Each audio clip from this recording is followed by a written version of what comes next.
Les travaux du Congrès international célébrant le centenaire de la Tariqa Alaouia a connu une participation très importante d'universitaires et de chercheurs s'intéressant de très près au dialogue des civilisations et l'islam. Eh bien, parmi eux, il y avait aussi des hommes de médias et de communication qui se sont penchés sur ce thème à l'heure où l'islam fait l'objet d'amalgames orchestrés par certains médias occidentaux. Lors de cette rencontre, les intervenants ont insisté sur la rationalisation de l'information ainsi que le respect de la diversité et de la différence, loin de tout préjugé, afin de pouvoir se connaître, accéder à l'information et la transmettre à autrui en toute objectivité et crédibilité. Il s'agit que nous structurions notre regard et que nous acceptions de diffuser, par exemple, de fabriquer et de diffuser de l'information à partir du moment où nous sommes capables de donner le résultat du sujet dont nous parlons. Si nous ne donnons pas le résultat, nous sommes dans l'annonce. Mais une succession d'annonces, qu'est-ce que ça fait? Ça fait, excusez-moi, du blabla. C'est peut-être du blabla médiatique, ça fait du buzz, ça fait de la rumeur. Dans une intervention intitulée « Vers l'alliance de la société civile et les médias », l'ex-directeur de la revue Reporters de l'Espoir, Patrick Busquet, a insisté sur la nécessité de rationaliser l'information au service de la société et non pour semer la discorde et la division. Il faut prendre le temps.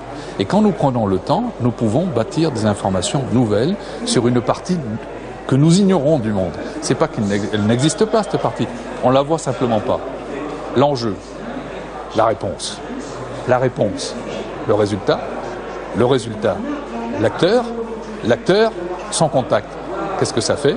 Une très bonne information, très structurée. De son côté, Alain Grèche, directeur adjoint du Monde diplomatique, a indiqué que la presse occidentale attribue tout acte négatif de musulmans à l'islam à travers la publication d'articles de violence contre la femme chez les musulmans et d'inégalité des sexes en s'abstenant d'en faire autant concernant les autres sociétés.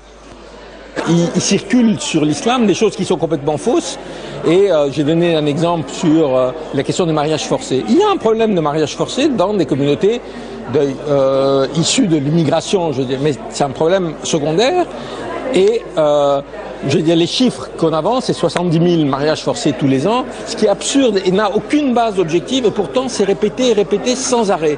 Donc là on n'est pas seulement dans la manque d'objectivité, on est dans le mensonge pur et simple. Le monde occidental se focalise, j'allais dire malheureusement, sur l'islam et fait monter en épingle tous les événements de nature à jeter le discrédit sur cette religion et son prolongement, la voie spirituelle, la voie soufie. La rencontre a été aussi l'occasion pour l'Association des musulmans de l'ouverture de présenter le projet de construction d'une mosquée et d'un institut des cultures islamiques à Paris. Sur une superficie globale de 4000 m², l'édifice sera le plus important depuis la construction de la mosquée de Paris en 1927. L'institut sera réceptionné dans sa totalité en 2013.